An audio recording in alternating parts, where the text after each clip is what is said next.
I don't know about you, but if it's a choice between a group of people talking about the future of their country and a group of people who are blocking kids from getting to their swimming lessons, I know whose side I'm on.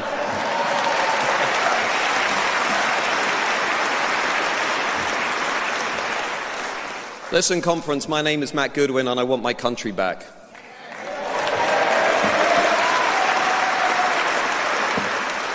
That's why we're all here today. That's why so many people are watching us online, on YouTube, on the Instagram, on Facebook. I believe in our remarkable identity. I believe in our history. I believe in our collective memory. I believe in all of the things that these islands have produced. I believe in all of the things that our parents and their parents and their parents have put together over generations. I believe in this place that we call home. And so many people in our established political class don't believe that. The conservative philosopher Roger Scruton once said that good things, special things, are easily destroyed, but they're not easily created. And I don't know about you today, but I feel like on these islands, all of the things, the good things that were carefully put together by our ancestors, that were carefully cultivated and created, are now being destroyed by an elite minority in Westminster who don't really care about those things at all. We can all sense it, we can all feel it. We're losing something that's incredibly precious. And I think that feeling, that mood, that palpable sense that we wake up with can be summed up in 5 words. We want our country back.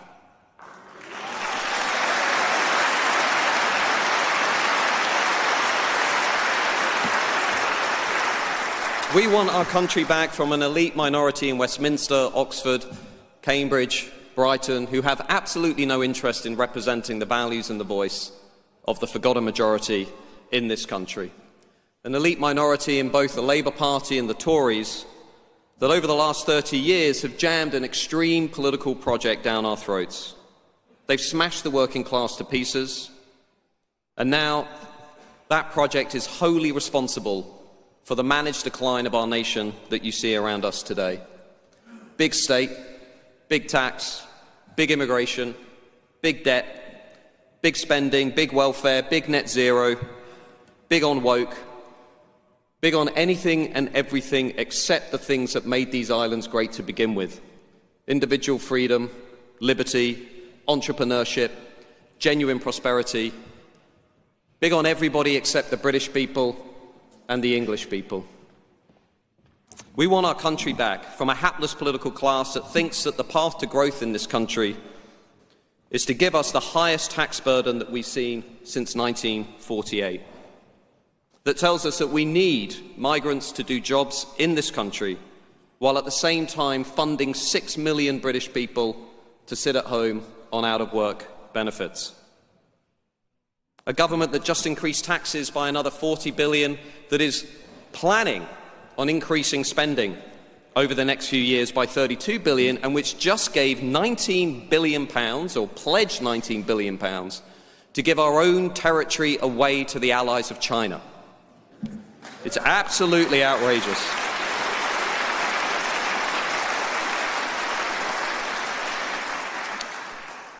We want our country back from the established political parties, the Uniparty, who promised us that we would return to being an independent, sovereign, self-governing nation, but which over the last 10 years or so has completely lost control of our borders, allowing more than 1 million illegal migrants to settle, to work, to live in Britain, who, let's be honest, not all of them, but many of them hate who we are, they hate our culture, and they hate our way of life. Just look at some of the utterly disgraceful things that are happening in Britain today. We just took winter fuel payments of pensioners in this country, while wasting £5.5 billion every year on our broken asylum system, which Keir Starmer, Yvette Cooper and Labour refused to fix. It's absolutely outrageous. We are inviting people into this country who, as the evidence shows, are more likely to commit crime and who are a net fiscal cost to our national economy, meaning they're taking more out of the economy than they're putting in. Even the government's Office for Budget Responsibility now accepts this fact, that on average, Each low-skill, low-wage migrant coming into Britain is costing you, the taxpayers, around £500,000 over the course of their lifetime. We want our country back from the terrible Tories who spent 14 years telling you that they would lower legal immigration in this country, that they would deliver high-skill immigration, only to then, under Priti Patel, Kemi Badenoch, Boris Johnson, open the floodgates to masses of low-skill, low-wage migration, nearly 90% of which is now coming from radically different nations, if not incompatible nations, outside of Europe. You know, they tell you to trust the expert class, but here's one statistic tonight I want you to remember. Since 2021, of the millions of people who have come into this country, only 15%, 1/5, came in on high-skill worker visas. 15%.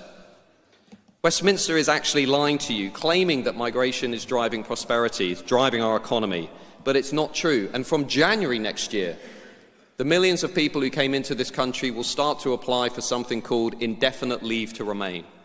In other words, they will stay here forever, having access to the NHS, student loans, the welfare state, and they'll be able to bring relatives in. Now, according to one report by the Centre for Policy Studies last week, that's going to cost British taxpayers £234 billion over the next few years. £234 billion. That's what our children are going to pay, and that's what their children are going to pay. The Tories very nearly destroyed this country when they were in office, so let me ask you a question. If you invited an architect into your home, and they very nearly destroyed your home, would you invite them back? Of course you wouldn't. So don't invite the Tories back.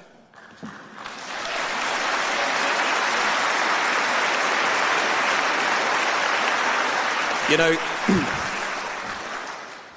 we want our country back from an elite class that is spending £15.3 billion every year on foreign aid, that is sending money to help obese children in China, climate farms in Nepal, LGBT campaigns across Eastern Europe, but won't use that money to help pensioners here in Britain, to help people who have played by the rules their entire lives and who have paid into the collective pot. I think that's absolutely outrageous.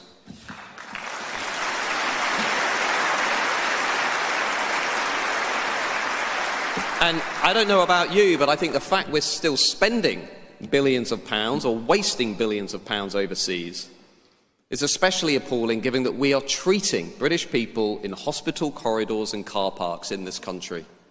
It is absolutely despicable. We want our country back from a sprawling managerial and bureaucratic class in the public institutions, like the National Health Service, that on the one hand tells us it's cash-strapped, but on the other hand can find tens of millions of pounds for diversity and equality jobs.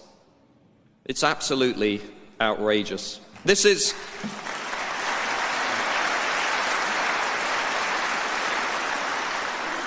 the diversity industrial complex.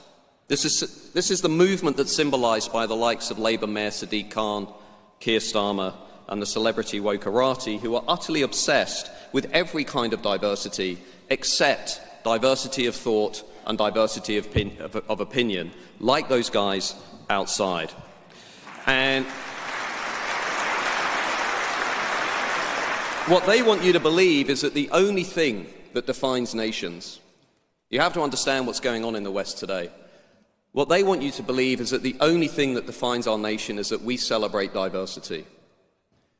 Diversity is the new conformity. But as the academic Francis Fukuyama once said, if the only thing that's holding a nation together is that you celebrate diversity, it's like saying you have no real identity of your own. And we have a remarkably unique and precious identity, history and culture in this country, and we don't want that to be reduced to the bland celebration of diversity.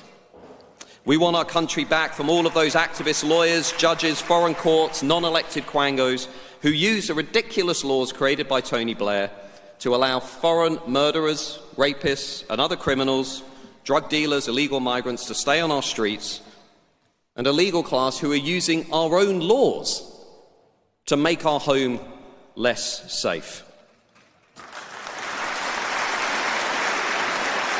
Do you know, The writer Thomas Sowell once said, immigration laws are the only laws that are ever discussed in terms of how to help people break them. Just think about that. That's what's happening in this country right now. We have an activist legal class that is more interested in helping people who break our laws than defending the people who respect our laws.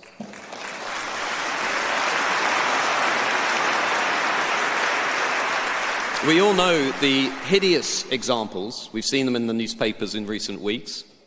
The illegal migrant from Turkey who stabbed his wife to death was allowed to stay in the UK because he said that if he went back to Turkey, his in-laws might not like him very much.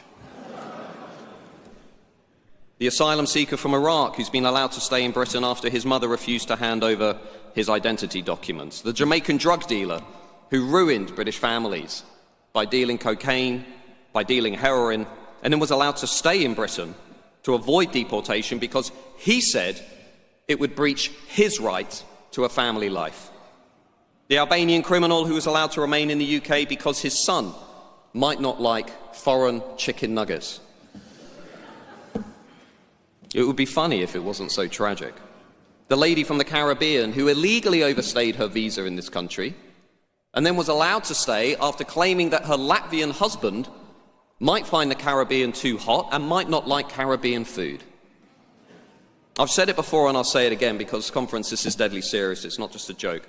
A nation that cannot control its own borders, a nation that cannot remove foreign criminal offenders from its streets is no longer a serious nation.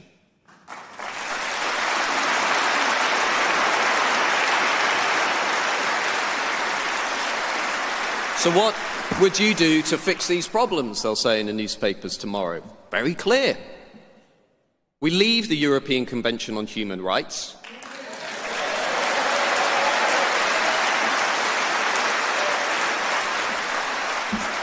We reform Tony Blair's ridiculous Human Rights Act.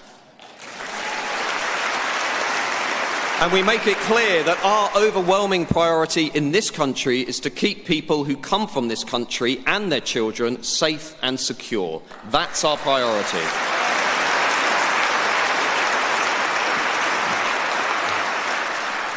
And let me tell you, I want this country back from politicians in Westminster who've talked endlessly about George Floyd, who've talked endlessly about Stephen Lawrence, and for much of the last 40 years, they never said anything about girls like Lucy Lowe, Charlene Downs, and Victoria Agoglia,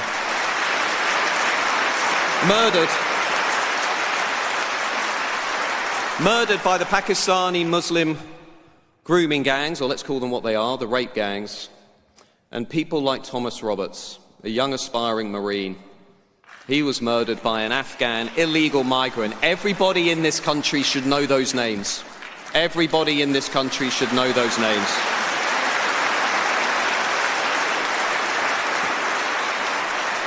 Labour leaders like Keir Starmer and Angela Rayner rushed to take the knee, to express solidarity with a revolutionary social movement that hates the West. And now they can't even bring themselves to hold a national inquiry to bring those girls and their families the justice they deserve. It's outrageous.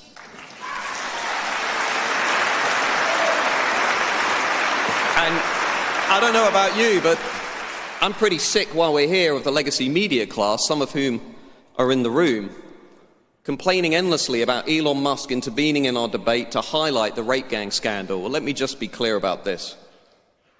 If you'd been doing your job, if you'd been searching for truth, if you'd been taking the rumours of rape gangs seriously from the 1980s onwards, we wouldn't need Elon Musk to intervene in our national debate.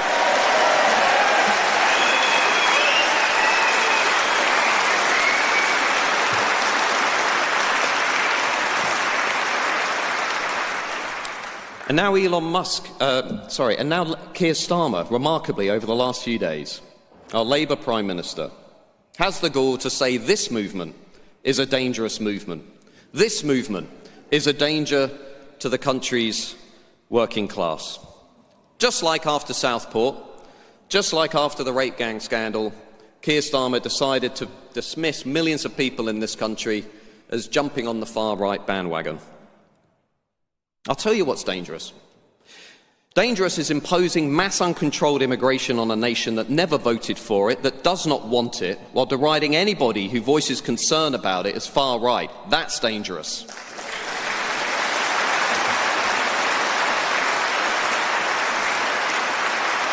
Dangerous in this country, Keir Starmer, if you're watching, dangerous is turning a blind eye to Islamist marches every week on the streets of these islands, while expanding definitions of Islamophobia to shut down legitimate and entirely acceptable debate about why we have an estimated 40,000 Islamist jihadis in this country, why we have Sharia courts in this country, and why we have Islamist sectarianism in our politics. That's dangerous.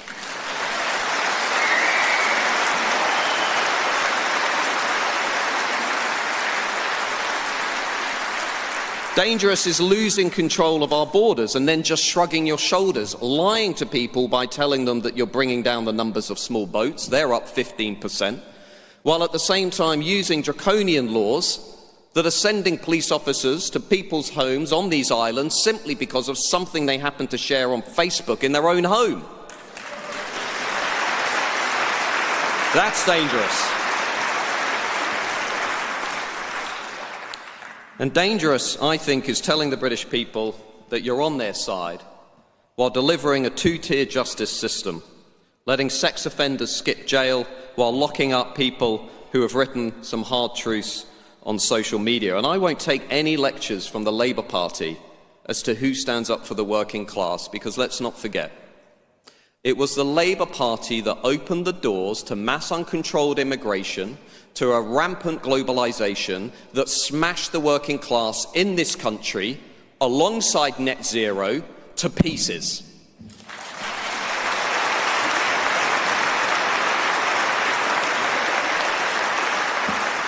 So look, conference, I want my country back, and I know that you want your country back.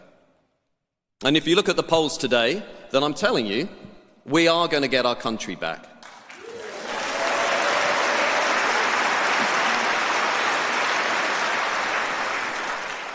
But we're not going to do it without your help. This movement needs people to stand, put their heads above the parapet, become councillors, become party members, put yourselves forward at the next election. Chuck in 10 quid, 25 quid. This party needs the hard-working, tax-paying, patriotic, forgotten majority to do their bit. That's the way this country's always worked. It's the ordinary people in this country that get things done.